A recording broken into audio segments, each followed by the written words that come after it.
అప్పుడు జ్ఞానులు కూడా ఆ నక్షత్రాన్ని చూసి నడుచుకుంటూ వచ్చి వీళ్ళ మైండ్లో అనుకున్నారు, రాజు ఇళ్లలో పడతాడు కాబట్టి ఆ నక్షత్రాన్ని ప్రక్కన పెట్టి డైరెక్ట్గా పోయారు హేరోదు రాజు దగ్గరికి. దేవునికి మహిమ కలుగును గాక.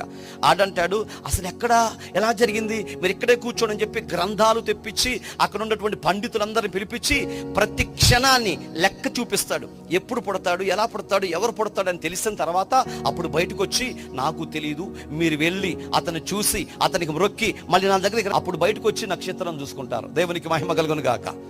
నక్షత్రం చూసుకుంటూ వచ్చిన వాళ్ళు ఆ నక్షత్రం వంప నడవాలి, నడవకుండా మార్గ మధ్యలో మార్గాన్ని తప్పించుకుని పోయారు. ఈరోజు దేవుని సన్నిధికి వెళ్ళేటువంటి వాళ్ళ భక్తిపూర్వకంగా వెళ్ళటలేదు. వెళుతూ ఉండగానే లోకం వైపు, రాజకీయాల వైపు, లోకంలో మనుషుల వైపు, లోకంలో ఉన్న పదవుల వైపు వెళ్ళిపోయి వాళ్ళ జీవితంలో జరగవలసిన ఆశీర్వాదం జరగకుండా వాళ్ళ జీవితాలు వాళ్ళే పాడు చేసుకుంటున్నారు. నష్టము జరిగిన తర్వాత బయటకు వచ్చి నక్షత్రం ఎక్కడ